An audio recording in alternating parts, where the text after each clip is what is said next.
Happy Sabbath, everybody. Thank you, praise and worship team, for leading us this morning through a song and music. And it's just good to hear you sing together as a church family. This morning, before I share with you just a short thought, I just want to reiterate the announcement made earlier about next Sabbath.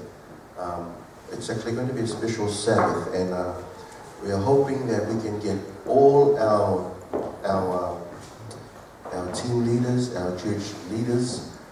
If you're in a particular team that's serving the church, we want to encourage you to come next Sabbath. What's going to happen next Sabbath is there's going to be a dedication and also the ordination of some of you who have accepted leadership here at Garden City Fellowship Aranui. We also have new people who have accepted leadership roles in Hornby and also in our Tonga branch. And next Sabbath is when we will do, Pastor Damien, Pastor Siosi will lead out in dedicating and ordaining specifically the new deacons and deaconesses that have accepted service in our church. So you can be looking forward to that. So I want to encourage that everybody comes along next Sabbath, especially team leaders. Can you encourage your teams to be here next Sabbath to be part of this special service? This afternoon, I know that some exciting things are happening for our pathfinders and adventurers, and we also have Master Chef this later on in the evening. That's going to go ahead full steam tonight. So those of you involved in that, we wish you all the best and look forward to that and a good time. But before that, I just want to ask humbly that those of you who hold leadership positions and who receive my email during the week with an attachment, can we please meet after lunch in the room next door here? All right, and Pathfinders and Adventures, just go ahead with your program. I need to meet with you specifically to clarify some issues before Sabbath. Pastor Siosi is in Hornby this morning. He's doing the same thing. He will be talking to the team there. I believe he has spoken to the Tongans regarding what will happen next week. So please, leaders, and invite your team members to come across. We'll spend about 40-50 minutes together in the room next door before you go home, and before those of you involved in supporting our program later on in the afternoon carry on with it. So thank you very much. I look forward to seeing you this afternoon, those of you who are serving in our church. Last night I received a very disturbing email. Don't normally look at my emails from Saturday, it happened to come through my phone. And it called for prayer. So this morning, for Heart-to-Heart, we're going to spend about 4 or 5 minutes praying together as a church. If you look around at what's happening in our world today, you can certainly say that Jesus coming is so very near. If you look at our city, if you look at the number of burglaries, at the number of deaths caused by bad things that have happened to people, you can certainly say that we live in a world that is changing, in a world where Satan has really got his hand in it. If you look at the news over the last couple of hours, 48 hours, you would have known that there was a huge earthquake in Chile.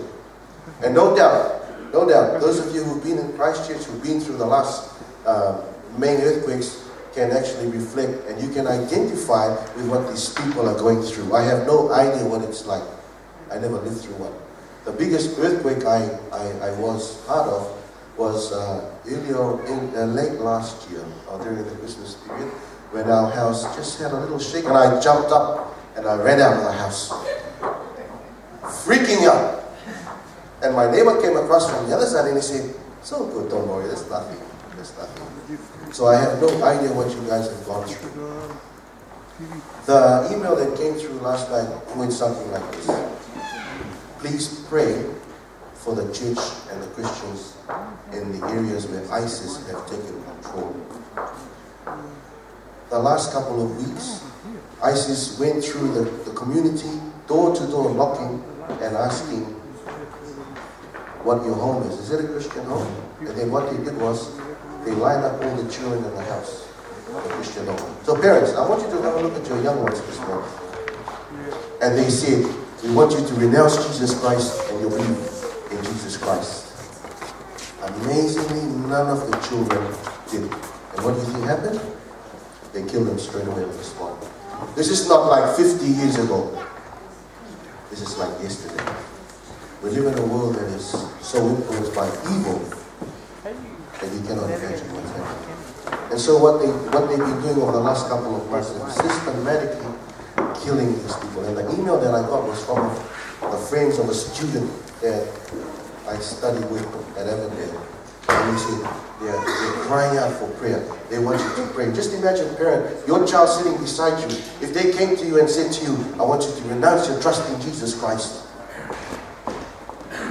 This is what the Christians are facing even today. So they have gone through the families and they've just killed these young innocent children. You know what was amazing about this email was the fact that the guy writing it said, we couldn't believe the fact that our children were faithful even unto death. What a challenge. So this morning my question is to you and I, myself, how am I in my Christian faith in Jesus Christ? Am I faithful to Jesus Christ even unto death? Am I willing to say, I am not ashamed of the gospel of Jesus Christ, for it is the what? The power of God unto salvation. I want you to turn to your neighbor beside you this morning.